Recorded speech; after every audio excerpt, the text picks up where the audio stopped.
بسم الله الرحمن الرحیم ملګرو ښه راغلاست د ظریف بهادري یوټیوب چینل ته او په دې ویډیو کې موږ تاسو په پایتان باندې لا نور کار هم کوو څرنګه چې زموږ ټاپک انهریټنس ته نو راځو سلایډز ته او سلایډز ته تاسو ګورئ ما سره انهریټنس ټاپک دی په دې کې ما یو څه نور معلومات اضافه کړه دغه یو سلایډ لکه څنګه چې په زړه ویډیو کې ما ویلي چې په روان کلاس کې به تاسو د سوپر یا پارنټ کلاس کنسټرکټر باندې خبره کوئ او همدغسې میتھډ او ویریبل یعنې څرنګه ویریبل باندې تقریبا مونږ کار کړی په زړه ویډیو کې چې څنګه تاسو د سوپر کلاس او یا هم د پیرنټ کلاس ویریبل اکسس کوئ خو په دغه ویډیو کې موږ تاسو په کنسټرکټر او میتھډز باندې کار کوو چې د سوپر یا د پیرنټ کلاس میتھډ او کنسټرکټر به تاسو څنګه اکسس کوئ صحیح ده ملګرو بیا دلته د ویریبل په باره کې ما صرف یوه نقطه ور اضافه کړې ده چې دا ما په زړه ویډیو کې نه ده ویلې نو که مخکې زموږ ویډیوز نه یې کتلې لاړ شئ زړې ویډیوز وګورئ نو بیا په دغه ویډیو باندې پوهیږئ او همداسې تاسو کولی شئ زموږ د یوټیوب چینل سبسکرایب کړئ حتما ملګرو زه تقریبا یو دوه نیم یا درې میاشتې ډېر زیات مصروفه وم چې ما ونه شو کولی زه ویډیو اپلوډ کړم نو چې ګورم ښکاري چې افغانان چې کوم زه به یې فالو کولم یا درس به ویل هغوی هم درس ویل خوشې کړي دي نو تاسو کوشش کوئ که زه چېرې ویډیو نه اپلوډ کوم نو تاسو هم داسې مه کوئ چې والا ویډیو نه راځي او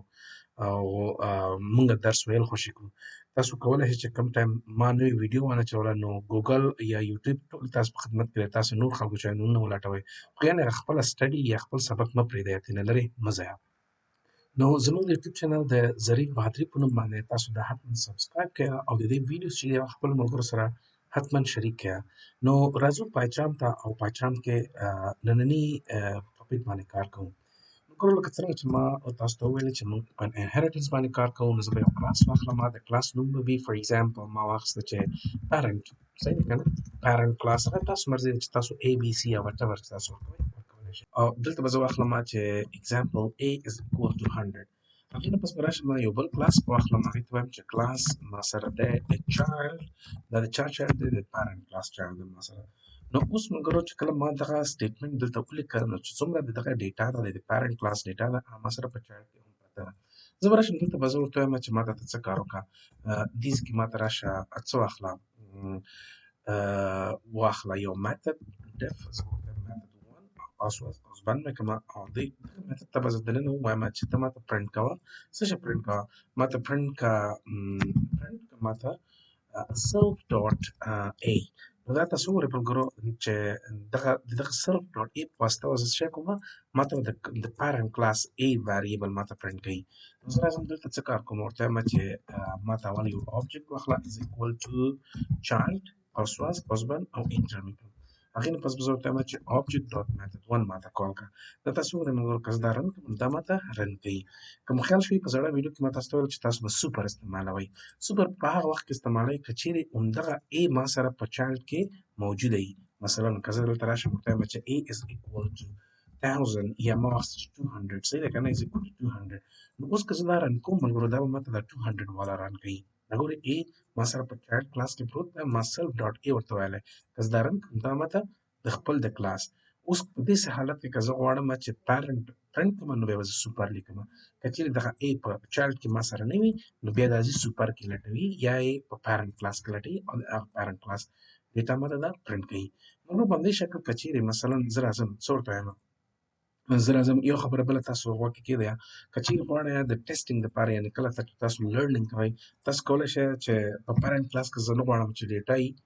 نو تاسو سمپل کولی شئ ورته ولیکئ پاس دې مطلب دا دی چې یعنې په پیرنټ کلاس کې ما سره ډیټا نشته ده که چیرې مثلا زه پاس ورته ونه لیکم بیا دا اټلیست تاسو باید دې کې ډیټا ور واچوئ صحیح ده دا رن کوئ نو بیا به تاسو ورته ډیټا ور اچوئ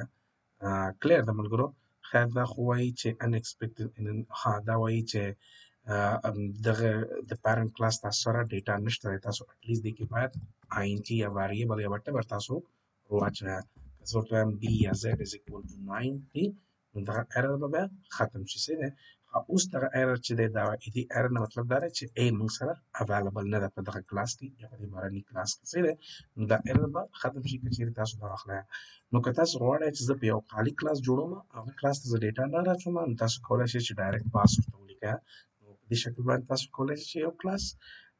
څه وکړئ پاس شئ هغه کلاس نه دا به موږ سره ملګرو د ویریبل په هکله باندې خبره راځو کنسټرکټر په باره کې خبره کوو څنګه چې تاسو پوهېږئ فار ایگزامپل ما سره یو کلاس دی د پیرنټ په نوم باندې او په دغه کلاس کې زه غواړم چې څه کار وکړم ډبل ډاټ په دغه کلاس کې زه غواړم د دې کنسټرکټر جوړ کړم نو تاسو کولی شئ ولیکئ چې def underscore h دا دی صحیح ده که نه دا زما د کنسټرکټر دی زه کولی شم چې وایم چې ته ماته پرنټ کوه هی زه به ورته وایم چې parent class صحیح ده که نه class constructor دا د parent class constructor دی همدغسې که زه راشم لاندې دې ځای کې ورته وایم چې class ما سره child دی او دغه child چې دی د parent کلاس چې دی انهرټ کوي صحیح دی نو زه به راشم دلته به ورته وایم چې ته ماته څه کار وکړه دې کې به زه ورته سر واخلم چې ماته ډف صحیح دی که ډف او دلته به زه ورته واخلم چې میتد صحیح دی که نه دا ما سره میتد دی خلاص او دې کې به زه ورته وایم چې پرنټ کړه ماته څه شی میتد 1 یعنې دا ما سره میتد دی میتد اف چایلډ صحیح داسې یو هغه مې ورته واخیسته مسج مې واخیسته تر څو تاسو پوه شئ اوس که زه دغه چایلډ کلاس آبجکټ جوړوم زه به ورته وایم چې آبجکټ چایلډ صحیح قوسواس قوسبند نو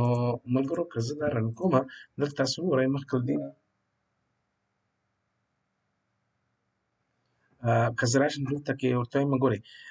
چې کله هم تاسو کنسټرکټرز وي در سره په parent او child class کې نو دلته بیا دغه conditions دي ګورئ if child does not have constructor it will call parent class constructor نو که اوس زه دا پر راځم ورته وایم چې ته ماته object dot method ماته کال کړه نو دا تاسو وګورئ ملګرو child class کې ما سره constructor نشته دی نو دا ماته د parent class constructor کال کوي چې parent class constructor خو که چیرې احیانا ما سره په child class کې constructor راشي for example زه ورته وایم چې def د id constructor دی underscore def او دلته به زه ورته وایم چې ته ماته څه کار وکړه ماته ورته وایي چې print کړه ماته څه شی child class constructor دا مې واخیسته اوس که زه دا پروګرام رن کوم دا تاسو وګورئ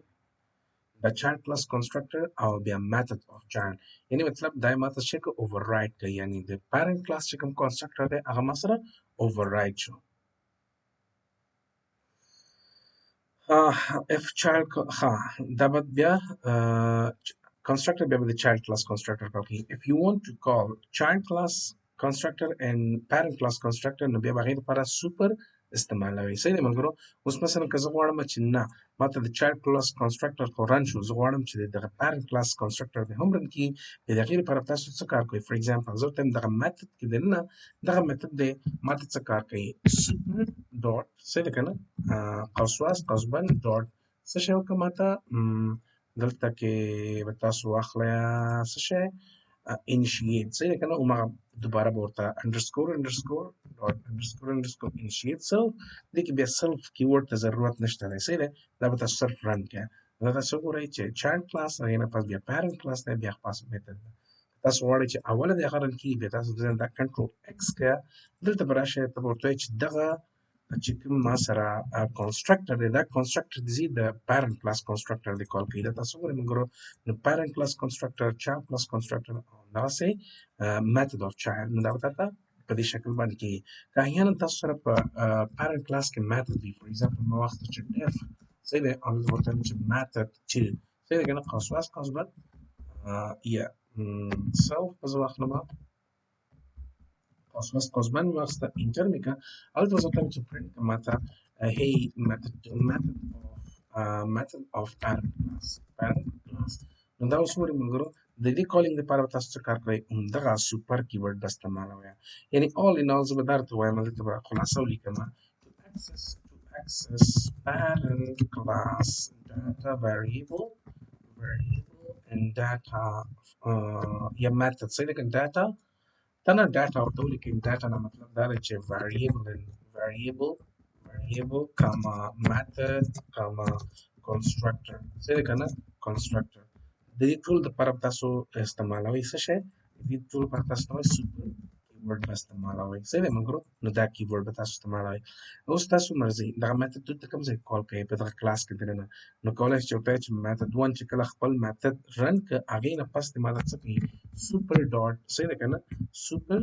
قوسواس قوسبند ډاټ څه شی وکړم ماته میتھډ 2 ماته کال کړی ګورئ راغی خپله نو که دا رن کړم دا تاسو ګورئ موږ څومره ښایسته چې parent class constructor child class constructor method of child method of parent class څه دی همدغسې که چیرې احیانا په دغه constructors کې variable وي ایزي دی نو پرابلم که زه راشم ورته وایم چې x نو دغه اول به ورته وایم چې ته ماته څه کار وکړه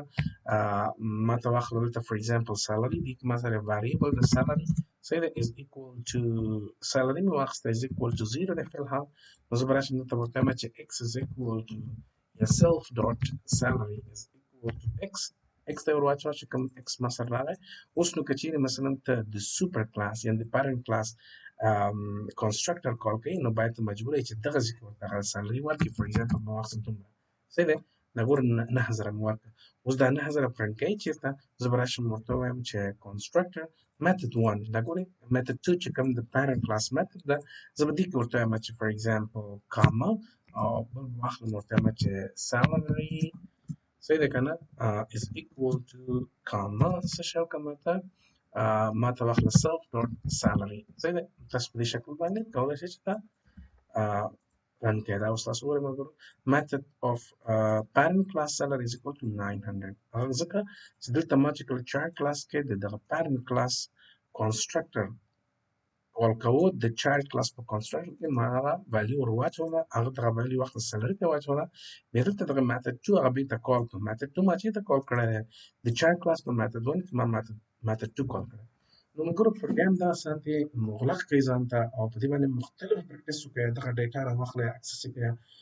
یو ډیټا لاندې جوړه کړئ سیم نومونه ورکړئ ډفرنټ نومونه ورکړئ بیا ډفرنټ طریقو باندې اکسس کړئ ډفرنټ میتھډز پکې جوړ کړئ په دې باندې مکمل پریکټس وکړئ که بیا هم چېرته مشکل نو حتما د دغه ویډیو په کومنټ سیکشن کې ماته خپل نظریه یا کومنټ یا خپل مشکل ما سره شیر کړئ ان شاء الله تعالی هغې ته به زه ځان ورسوم او تاسو ته به زه هغې باندې ویډیو جوړ کړم نو خپل خیال ساتئ زنده باد افغانستان تل دې وي افغانستان